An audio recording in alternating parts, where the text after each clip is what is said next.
Thanks very much, everyone. There's not much more from me, you'll be glad to hear. Simon Frith probably doesn't need much introduction, so I'm not going to give him very much. But he deserves some, so I'll give him that. Tovey Professor, I don't know why I'm reading from this. Tovey Professor of Music at the University of Edinburgh, a founder member of the International Association for the Study of Popular Music, and indeed one of the founders of popular music studies, as it's currently understood, published widely and significantly, certainly on music, starting from the landmark Sociology of Rock in 1978, and in terms of key collections, the Cambridge Companion to Pop and Rock, On Records, Rock, Pop and the Written Word, and monographs that have really shaped the field, notably sound effects, performing rights, and taking popular music seriously.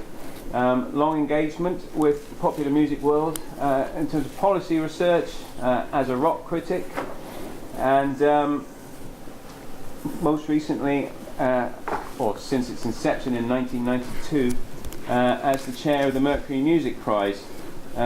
So he really has kind of overseen that shift in popular music in general and in its research from recording to live, most recently as one of the founders of the Live Music Exchange. And it gives me great pleasure to hand over to him now.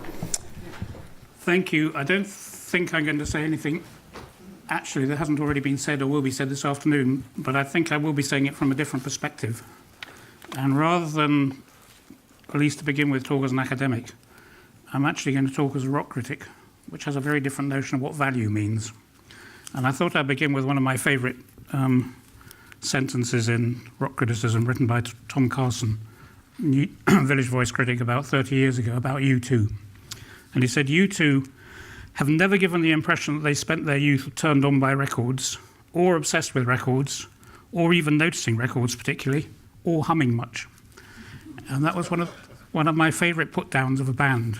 But from the context of this talk, one could translate that as saying U2 don't sound as if they've ever lived music, and therefore they've never properly valued it. Their own music, therefore, is inauthentic, has no value in itself. And I'll come back to the assumptions of that value position, which I think is quite common in rock criticism and quite common actually among musicians. This notion that there's a relationship between what it means to value music and having something to do with living music and showing that you value it by the way you behave. But I want to start properly with three issues that have long interested me, both as a critic and as an academic.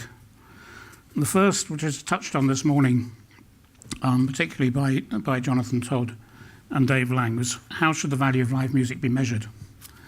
And the experience, or the anecdote I want to tell you here, comes from when I was head of the music department at Edinburgh.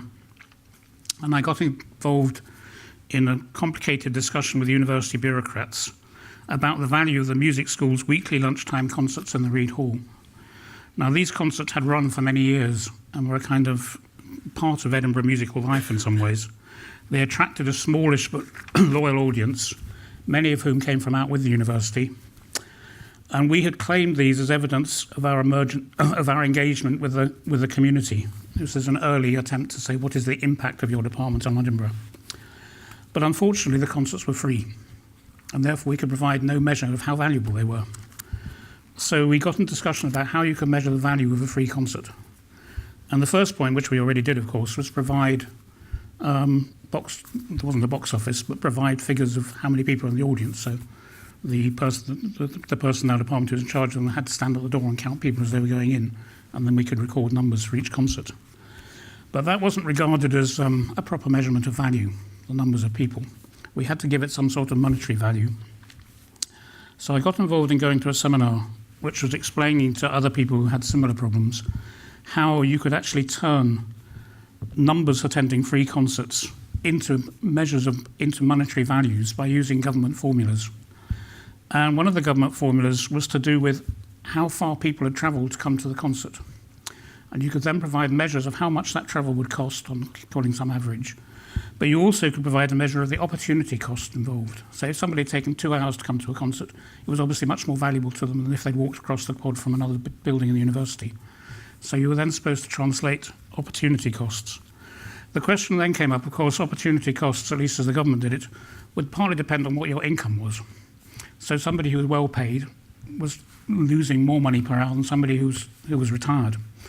And so you had to measure opportunity costs according to what the cost of their opportunities would otherwise be. So at that stage we said, are you expecting us to give questionnaires after every concert asking people to fill in their income? And the university then said, possibly not. So we had a few more discussions, and in the end nothing happened at all. And we continued to run free concerts, and as far as I know, they're not valuable in university terms, partly because the amount of trouble it would have taken to measure their value was not worth it. It would have cost more to find out how valuable they were than to actually just say they're valuable, but we can't measure it. So that's one issue that I've always thought. I have great scepticism about how easy it actually is to measure value once you get beyond basic box office figures. You know, if they're being paid concerts, we'd have just said this is how much money we take in, and that would have been enough. The second question is, what is it that musical participants are actually paying for? What is the, and I'll come back to this, but what is the actual commodity that we're supposed to be measuring the value of? And here I want to give a very different example, which, as far as I know, is very understudied, particularly in these contexts. And that is the aspect of the musical economy in which people actually pay to perform. And therefore, an income is coming in. It's creating a monetary turnover. And I'm not talking about bands having to pay to be support acts or any of those things. I'm talking about something that is a very significant phenomenon among amateur music makers. So, for example, there are many choirs in Britain, and particularly many choirs in the northeast, in which people who sing in them pay to sing in them. And they pay an annual subscription. Some of those choirs, all those choirs perform, and they almost certainly perform concerts where people are paying money to go and see them perform, and they're employing professional musicians to play with them. And so they're providing an income of professional musicians, a significant part of MU returns, in fact. In some cases, those choirs, as with the Northern Symphonia, are actually part of a professional orchestra setup. So you have the interesting phenomenon of an orchestra on stage where the musicians who are instrumentalists are all being paid, and the singers are all paying to be there. So it's a very odd sort of economy when you're talking about what exactly value, what's being measured there. But I think you can look at other aspects of this. Brass bands, I don't know nearly enough about the brass band movement, but as far as I know, brass bands often you pay there as well to be members of brass bands. There's, in some areas like brass bands and also some choral societies, there's a long history of competitions in which people pay to take part in those competitions. I guess that's true of the piping world. There's a phenomenon that's been going since at least the end of the 19th century of local music competitions. Not necessarily for children, but often for young people. I'm sure there are people there who've entered them when they were at school. And again, everybody entering that is paying for it. And of course, there's the huge industry of people paying for their associated board exams, examinations, and so on. So you've got actually a significant industry of people making money out of other people being prepared to pay to play or to perform or to have the musical experience. And those people, by and large, are not doing that because they think this is an investment about a future when they will become professional musicians or even have any desire whatsoever to be professional musicians. They just enjoy making music, and therefore they're willing to pay to have that experience. And I think you could probably include a large number of musical lessons in that. And as I think Chris was mentioning earlier, and Paul, many musicians who have to supplement their performing income do so by teaching. They're paid to teach people, and many of the people they teach have no interest or desire to become professional musicians.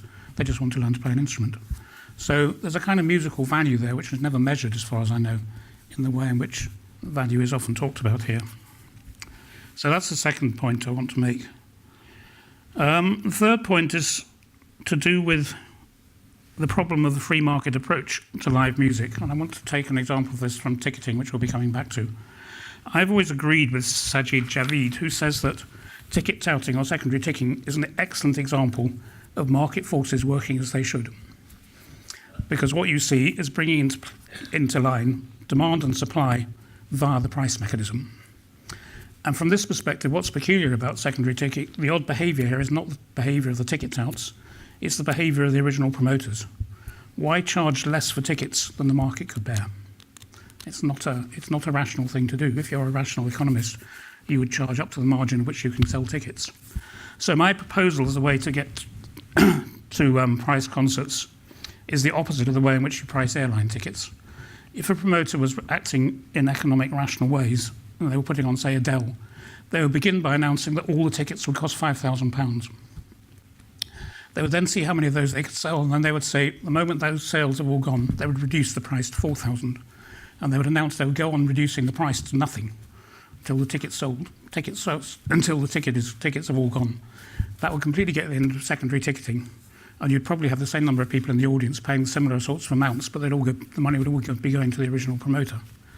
So I've always thought that was a much more rational way of dealing with it. So you start off with very expensive tickets and move to cheap ones, rather than like airlines offer cheap tickets and then move to expensive ones. Now, when I've discussed this with people, i.e. my children, they say, but that wouldn't be fair. And I thought this was quite odd, because why should the commodity market be fair? That's not part of economic rationality. Fairness is not the issue. But then I was thinking that when I was a teenager, and I really wanted to see a gig, which I did, I queued overnight, as I did to see the Beatles. So you arrive outside the whatever the cinema, Rialto, or whatever it was in Cambridge, at about 10 p.m, and sleep all night until 10 p.m. the following morning when the box office opened. And you'd be first off among the first 20 or 50 in the queue. And there was a sense that somehow, as in that Tom Carson review, this proved my obsession with music and showed that I deserved a ticket, because I'd actually worked for it. Whereas what's not fair now is that you don't have to prove anything about your obsession, your being a fan or anything. You just have to have lots of money. And that's why it's seen unfair. But you could say that in the digital age, the obsessive fan is precisely the one willing to pay exorbitant secondary ticket prices. It's another measure of their obsession. They're willing to pay so much money. I mean, in market economics, that's the way we're supposed to measure the intensity of people's desire, is how much money they're prepared to pay. So I present this not because I believe in any of that, but to show how irrational that model really is. There's something funny about that market economic rationality. So now putting these three examples together, I want to first of all say something more about the problem of market model of live music economy. As I say, in that model, what we're seeing is individual actors in the market making rational choices that are fully informed about the relative cost of the commodity they're buying, in this case, ticket price.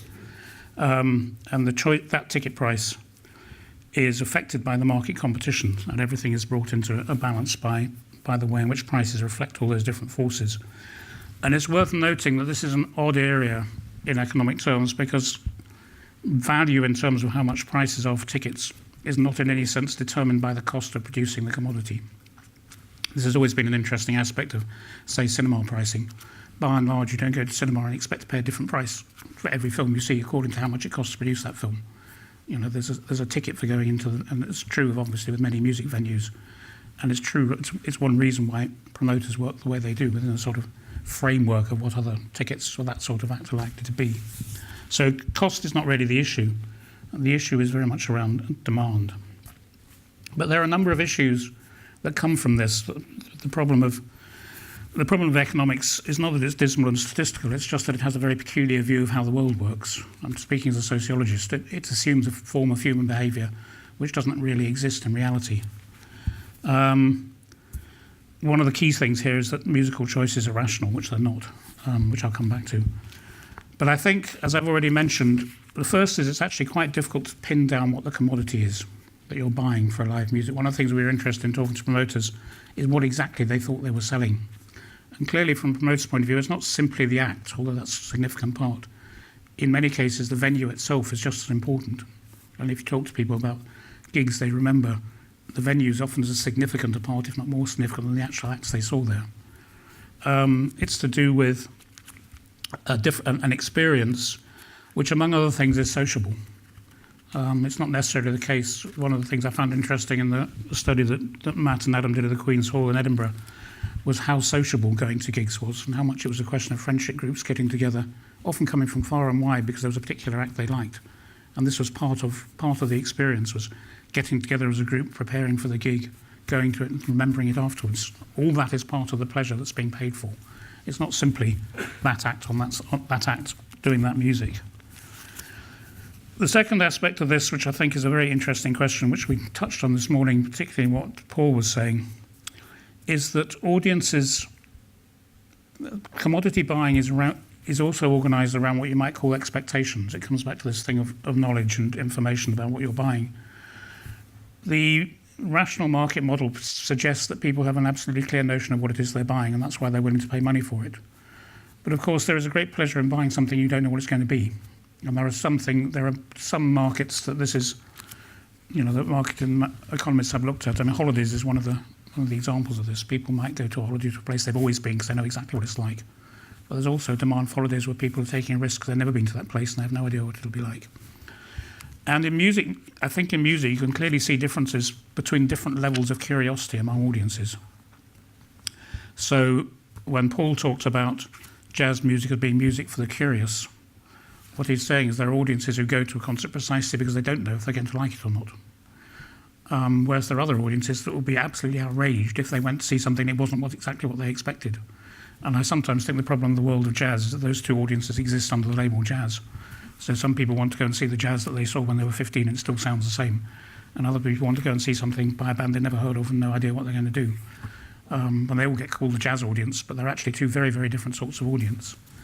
And so I think one of the questions, historical questions I've always been interested in is, under what circumstances are there audiences for music that is unfamiliar, difficult, new, innovative, or whatever? And there do seem to be some, it comes back to what we're saying about different cities, places which seem to be able to generate adventurous audiences. And one of the questions becomes, how does that work? And it's obviously can't be measured simply in economic value. It's because other sorts of musical values are coming into play. Then there are other issues which I won't say any more about because they were touched on in the last panel, that within this market that people are operating in, when they're choosing to go to spend their money on this rather than that, there is a kind of ecological framework and a social framework. There's a big difference between people in a culture where you just take it for granted that you go out every Friday night and you go to whatever's on, and people who specifically go to save all their money to go into a specific gig. Festivals, I think, have been rather clever because they've actually created a market which goes every year to the festival, regardless of who's on. So they've kind of created that sort of routine. I've never seen the statistics for that, but I'd be curious to know what percentage of the audience, say, Tea in the Park or Glastonbury, is the same every year. But certainly the fact that they sell out before the artists are known, suggests that there's something about those sort of things that have come a bit more like a kind of holiday purchase.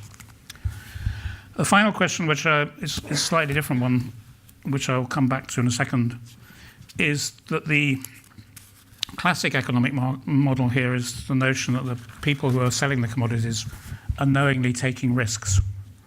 They produce something that may not turn out to have any market at all, and they will lose all their money. And so again, the interesting question becomes, what sort of risks are we talking about in live music, and who's actually carrying those risks? And this comes to the second issue I'll say a little bit more about, which is the notion of market failure. There's a long-standing economic argument that there can be occasions when the market doesn't provide something, despite all these rational mechanisms, that is nevertheless valued and is nevertheless seen as valuable. And if the market's not going to be able to do that, if it's failed to do that, then somebody else has to step in to ensure that that valuable commodity is still produced. Now, one point to make here, which it needs stressing, has already been mentioned in the first panel, is that market failure for a long time was distorted by the way in which the music industry operated, as other publishing industries, in that a very small number of successful commodities subsidized a very large number of unsuccessful commodities. And so record companies actually were in the business of much of what they did. It could be said to be a market failure in the sense that there wasn't a market for buying the records that they put out and cover their costs. But because they could use internal accounting, they had so much profit from the ones that did sell, they could cover that. One of the problems that's happened when the record industry ceased to be so wealthy, I mean, it still has that model, but it just doesn't have so much money because the big artists are not selling as much and the middle-sized artists are not being profitable, is that way of covering market failure hasn't happened. So you're left with a kind of gap. And clearly the model, as in the classical music world, is that the thing that the people that basically step in are various sort of state agencies. And those state agencies have to account for themselves as to what it is that's valuable, that the market isn't carrying the cost of, but they need to.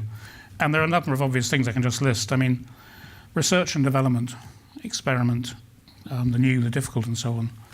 I think it's by and large thought that on the whole, and this is how record companies have changed, the music industry as a whole nowadays doesn't have very much money for R&D or for experiment or for the sort of investment that once upon a time they would have had. So other people come in, which is exactly the point of that PR-administered government fund about supporting new acts and new careers. So there's an area around that. There's an area clearly around preservation of certain sorts of musics that would be thought to have vanished if they weren't supported, which is kind of heritage stuff, which is clearly a political decision as to what is thought to be valuable, but nevertheless as a value that is seen as something that the market doesn't support and therefore the state should. Historically, the most significant thing, and this is the most problematic one, is the notion there's something called excellence, and that for various reasons the market doesn't support excellence, and therefore the state has to, which was the logic of the Arts Council. And it's interesting, if you read the early history of the Arts Council was very clearly, in the vision of Keynes and then Kenneth Clark, excellence was defined in such a way that the Arts Council was very reluctant to support anything which looked vaguely amateur, and also anything that was vaguely popular or commercial. Excellence was very much defined in terms of a particular sort of high cultural value. I'll come back to that in a second. There are other aspects where the market is seen to fail, which then affect how other sort of investment comes in. As I've already mentioned, there's career development. There's also education. I think Mary mentioned this morning a new deal for musicians. There were various, over the years, there have been sort of notions that the state has some sort of significant role in making sure that young musicians are produced. And one of the problems at the moment is that, on the whole, music education in schools is in a mess. And that is having a major effect, which wasn't mentioned this morning, about what is needed, sort of, in terms of musical education. But also, one of the more recently, as much emphasis has been put by the Arts Council, especially in the notion of what somebody called this morning building a fan base, developing audiences, something that is seen that the industry in itself, or promoters themselves, can't be expected to do. There's not a market in, there's not a return in that, so that again is a market failure. The only issue I just want to mention briefly here is that once you start using terms like excellence and putting money into support of music or musicians which are not supported by the market, you do get a question of how is your evaluation then working? And I can again remember many years ago when I first moved to Scotland, being on a panel that the Scottish Arts Council set up to consider how you could measure success in a subsidised work of art, whether it's a theatre production or a musical concert or whatever. If you weren't going to use box office figures, which you couldn't, because that would just be saying that the market could have borne it. So you were particularly looking at those things in which there wasn't a big enough audience to justify putting on, but you decided was worth subsidising. And that meant, among other things, that you had to be prepared to subsidise something which was a complete and utter failure, because otherwise it would be pointless, because that's the whole point of experiment and innovation, that you might do something that doesn't work.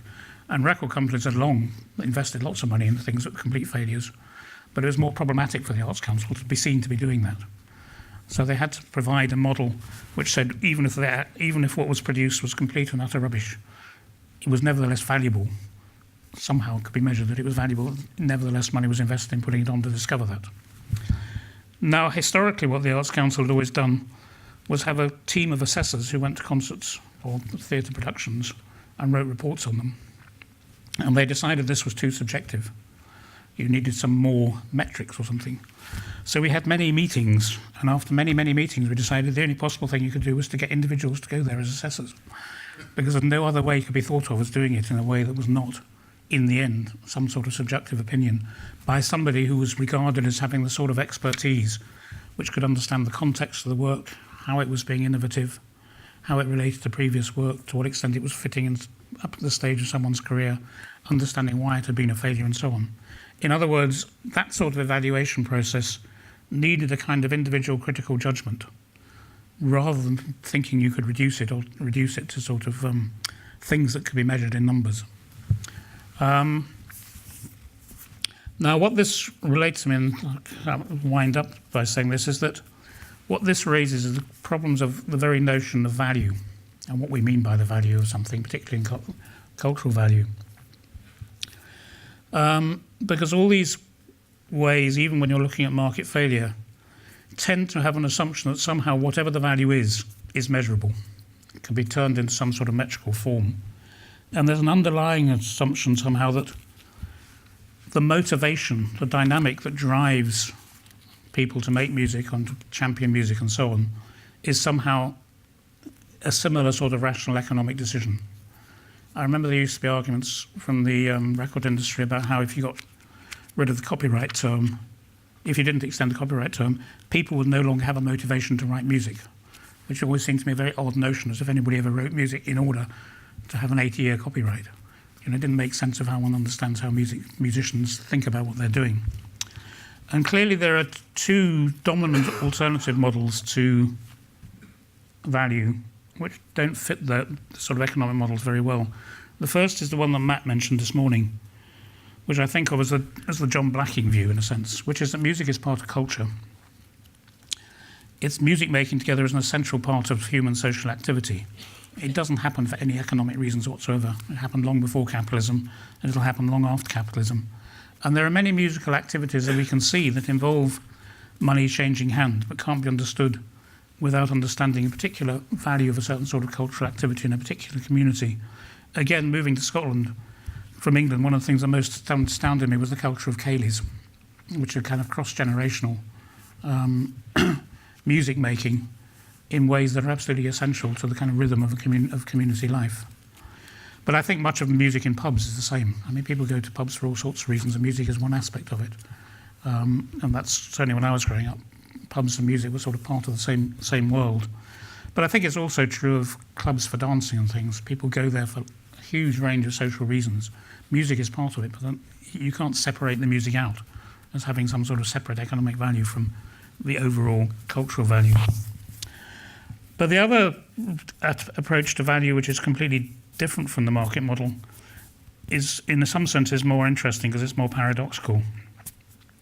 And that is the kind of romantic theory-based critique of capitalism in the first place. The notion, to put it crudely, that anybody doing something for money, whatever they're doing, is obviously rubbish. Because if you're doing it just simply for the money, this is the standard rock critique of a certain sort of pop. This is the standard critique of most people's approach to things like Britain's Got Talent or these sort of music competitions which have clearly commercially run.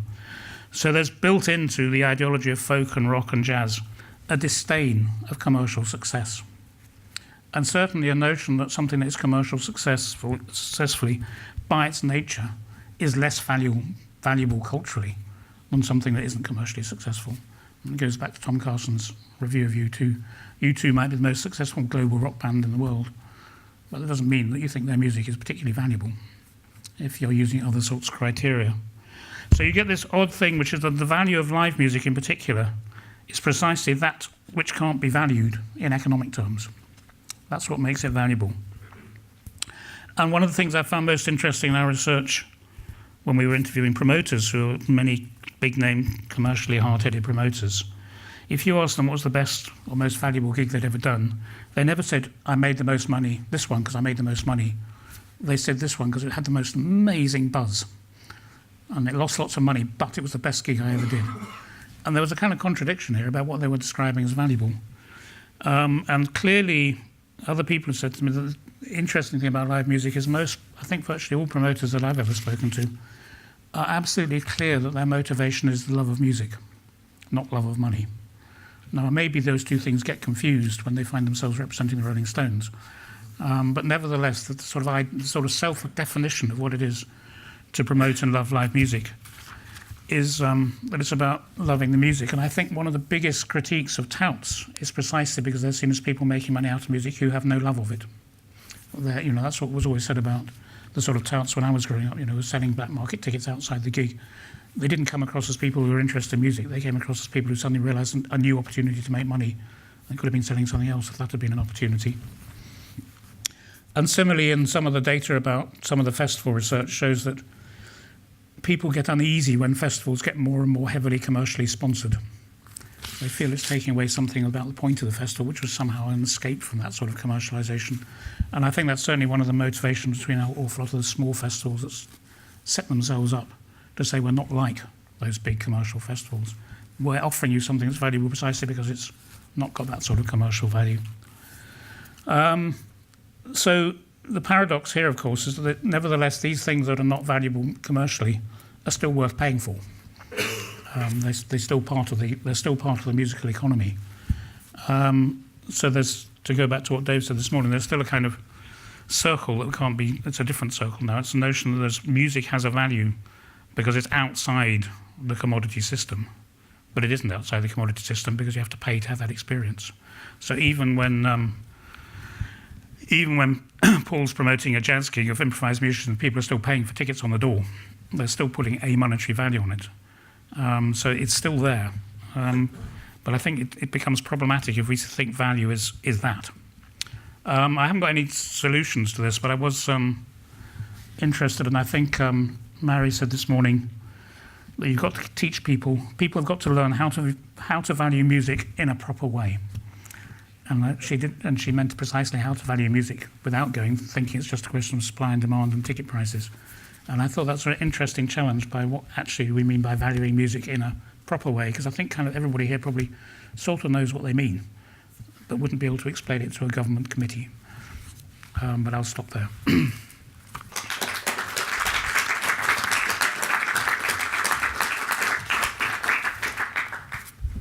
Thanks very much for that, Simon.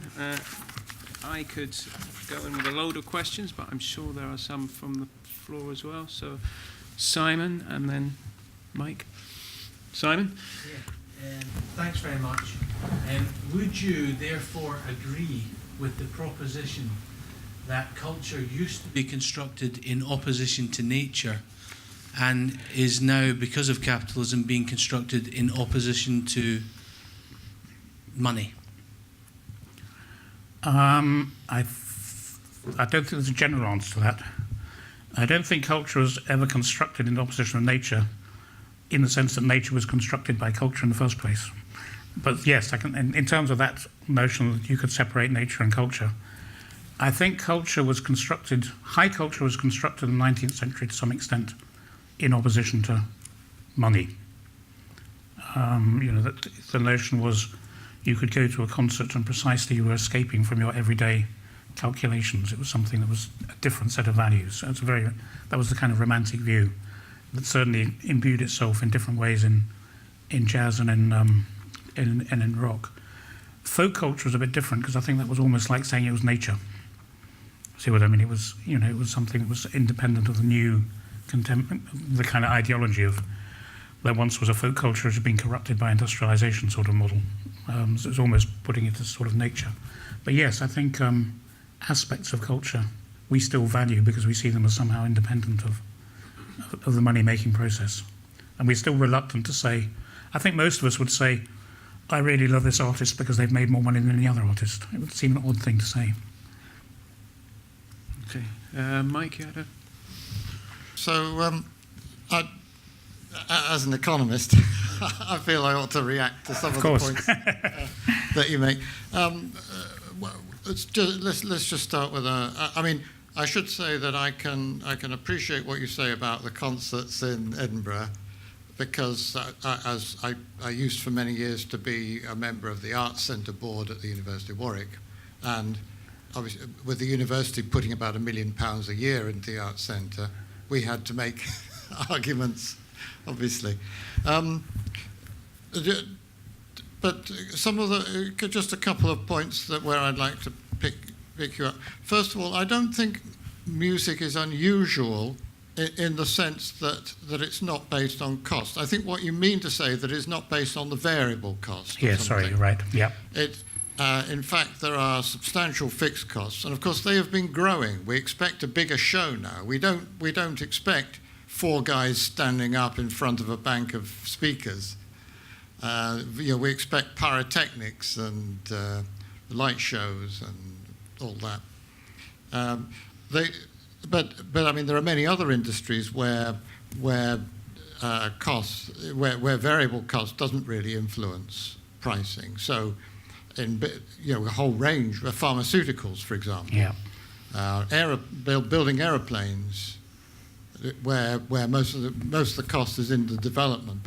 Even cars, really, a large part of the cost is in the development, not the making of them. iPhones, anything like that. The thing is, I wanted to. I was interested in what you say about value and about the difference between value and what people are willing to pay for. And this relates to when you can measure value, really. So, if I think I have a brother-in-law who's an artist, and I said, to me, as an untutored person, a lot of modern art doesn't look very good. And he said, no, well, that's bound to be the case, because if you think about the art from the past, all the rubbish has been filtered out, and people are willing to pay a lot for the ones that remain. And in a sense, you could say the same of music. I mean, the history of popular music is shorter, but you could say the same, that there have always been a whole load of rubbish manufactured acts, most of which we've forgotten. I mean, Pete Waterman, for example, has made a huge amount of money out of manufacturing bands. The Motown, Phil Spector, a whole set of people made money out of just manufacturing groups, and most of which we've forgotten. But there is a question about whether there are some of them are going to remain. Some of them will remain. I mean, I guess if I would put my money on Pink Floyd as being a group some of whose work will remain for a large period of time. But it's not necessarily apparent immediately, and I think that's part of the problem of valuing it, that you don't necessarily appreciate it at the time. Anyway, I'm not sure that's a question at all, but just some reactions to what you said. Just 2 quick comments. I completely agree with you about variable costs. So I think I was interested. I mean, that's definitely the case. In terms of, we now expect pyrotechnics at concerts. Well, of course we don't. It depends what sort of concert you're going to. And pyrotechnics at concerts was one of the causes of a completely different set of music, which was punk. Precisely people who didn't want to see pyrotechnics. But I agree, it's an interesting question. Obviously, shows develop their own genres of what you expect, and that means that shows become increasingly expensive. The more interesting example of that is actually musicals. That you now expect production values in musicals, which means that the economics of how, say, a touring Mary Poppins works is quite different from what it would have been 25 years ago, because of the amount of staging you have to take with you. In terms of value changing, I mean, clearly, I would take issue with your examples. And so Motown, Phil Spector, Pete Waterman, I knew well when I was at Warwick University, because he came from Coventry. And he was certainly somebody who was totally and utterly driven by love of music, even if he managed to turn that into a formula, which you'll write about. I think the other interesting example is a wonderful book called something like The History of Musical Abuse, which just reproduces the reviews of the earliest performances of a lot of classical music, whether it's Beethoven, Brahms, Wagner. And you read these and you think, how on earth can anybody possibly have thought that about a piece of music that is now established as a sort of well-loved, Mahler, for example. Yeah, middle-brow classic. So clearly there are value. One of the things about culture is it has a value it has a historical value. Sociologically speaking, there's an interesting question of how that value happens. It's not just, although there's an element of saying quality will out, there are also active processes going on. What gets taught in the academy, what things become interesting to people. But certainly you could say that in popular music, one of the interesting values that a piece of music or an act might have is actually less for the audience of people who are listeners than for its effect on other musicians.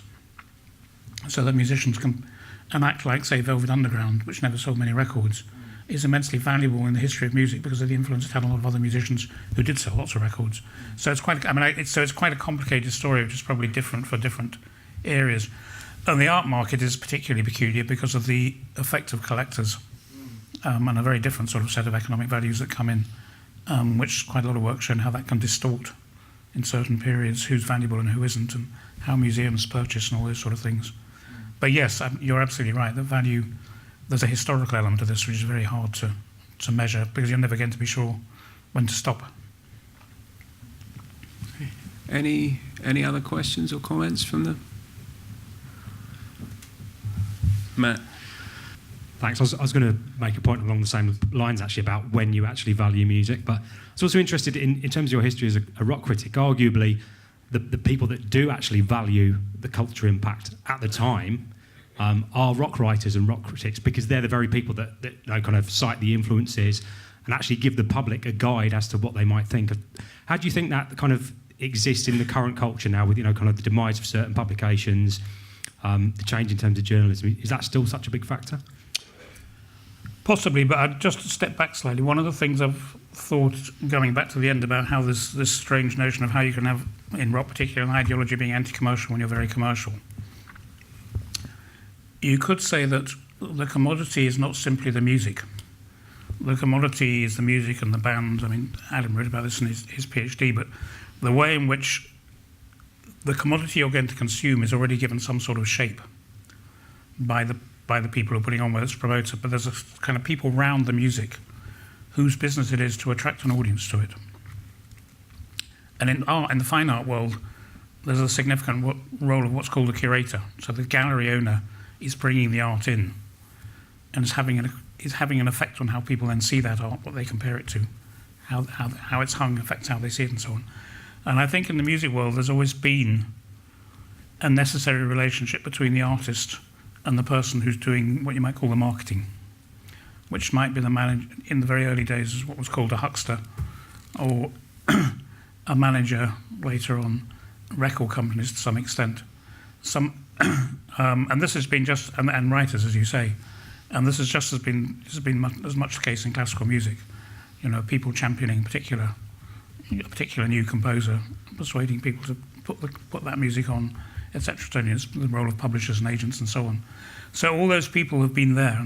And in rock, I think you're right, music rights were particularly significant because this was a sort of unknown quantity in the way in which music was being sold, precisely because it seemed to be coming from the underground. It was political in certain sorts of ways. It was adventurous and complex in ways that weren't the norm for pop.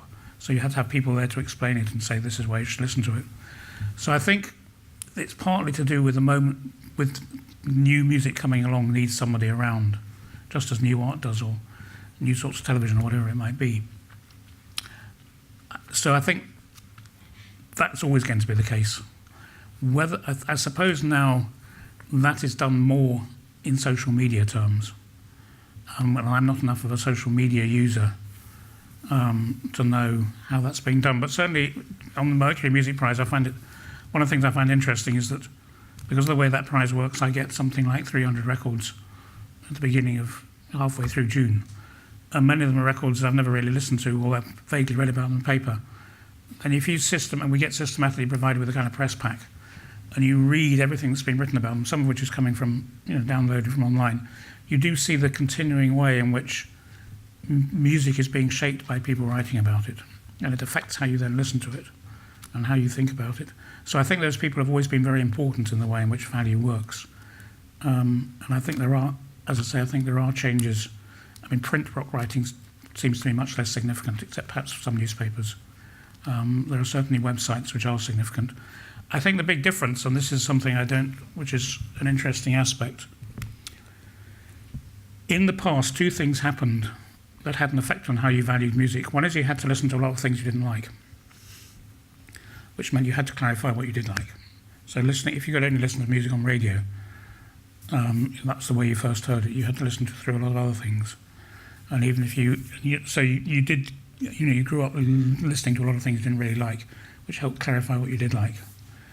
And also you did a lot more experimenting. You'd have to buy things without really knowing what they were, because you'd heard one track or whatever it might be. One of the peculiarities of the social media is this whole thing where they can instantly say, if you like this, you'll like that. That you can instantly stop something after a second if you don't like it, and not listen to anything you don't like. So I think the kind of framework in which people listen has changed. For me, it feels it's less adventurous because it doesn't need to be. Sort of default adventure has gone because you're no longer having to plough your way through things to get to what you like. You can go straight there almost. And there's a person on Spotify, Sean, I can't remember what his other name is, the man who started Napster. Fanning. Sean Fanning, and then went on to work for Facebook. He's now got a thing called something like The Hipster, and he gives a kind of guide every week as to what records people might like to listen to, which is very successful. I read an interview with him, and it's not to do with his personal tastes. It's him to do analysing what records are successful, and then finding the ones that most fit that algorithm. And that is so it's a kind of odd sort of way of framing music. So it's almost as like you're getting the same piece of music over and over again, which I think is different from the days in which the kind of huckster was somebody who had something completely new they were trying to sell to people. So I think there are changes, but I think it's a process of working itself out. I'm sure there will be the equivalent of rock writers or whatever, that role that will come from somewhere in the future. Okay, thanks. We've got time for one more question. Martin, I think you had your... Thanks. Simon, I'd like to ask you something about obsession, which you mentioned in terms of the Beatles and things like that, because I think most of us in this room, as fans, can think of occasions on which we've been obsessed. But when you ask people to justify their obsessions with particular artists, they generally say things like, because they're great. And if you try and push them any further than that, it's clear that there's some connection between them and the artist, which is part of that person's identity. It's part of our very core being, our obsessions. And so the problem becomes then, I think, when someone is seen as unfairly taken advantage of our obsessions. And that's the problem with touting, because that's not fair. Because someone who doesn't share my obsessions is seeking a commercial advantage out of that. And I wondered if you could comment on that. I think that's true, and I think that's what people feel. I mean, you could say that people have been taking advantage of their obsessions all their lives, when they sold them records. One of the things I've always found interesting about the promotion of live... I mean, one of the things that many people get very irritated about is they buy a ticket and then notice that £1.50 has been put on for transaction costs or whatever, and they think that's terribly unfair. And you think to yourself, why don't the promoters just put their whole price on and not bother with that? But then, of course, you remember when we bought if I went into a record shop when I was young and bought an LP for £1 or whatever it was, it didn't say on it, actually the money going to the record company is 10p. 40p is going to the distributor, 30p is going to the retailer, 27p is going to the taxman. If we'd actually known how much money was being piled on top of what the actual record cost, we might have felt ripped off. And we probably did feel ripped off anyway, but I mean, you see what I mean? That was the price of the record you paid. You didn't know what the breakdown was. For some reason, prices, I'm not quite sure historically quite why that happened, were given rather more transparently what the extra costs are we're paying. And so, I do, even now when I book online, I get irritated by seeing all the additional bits. Can I answer? Yeah. How it happened. 1982, Ticketmaster in the States, they basically went precursor to Ticketmaster. All tickets were sold from box offices, from venue box offices. It was a show cost, So if you were a promoter, there'd be a cost, whether it's a percentage or a fixed fee or whatever. So the cost was always an inside cost. So it wasn't marked. It was just it was just face value was face value. Ticketmaster precursor just went to a whole host of venues and said, we could take on this operation for you. We'll just charge your customers a small amount on top, and look, you lose one of your costs basically, so you'll make more money, and that's basically how third-party ticketing started. And then, of course, it just became, licensed to print money. No, I understand the economics of that. What I don't understand is why the people didn't say, fine, we'll charge tickets, but give you a percentage of it. None of the audience need to know that. because it was the way of getting the business out of the venue box offices. Why did they need third party? Yeah, but they needed to, but they couldn't just say the ticket price is now. Well, because the ticket price would go up and customers would be, there would be resistance to everyone else in that chain, artists, managers, promoters. Yeah. Because the promoters and everyone else was still getting paid on the same deal. Yeah, so this is a way of indicating who's getting the money in a way that the record industry retailers didn't do. Interesting. Yeah. Thanks very much. We're coming up against time. We'll be hearing much more about tickets later on. But for now, just once more, I'd like to say thank you very much. So fascinating talk.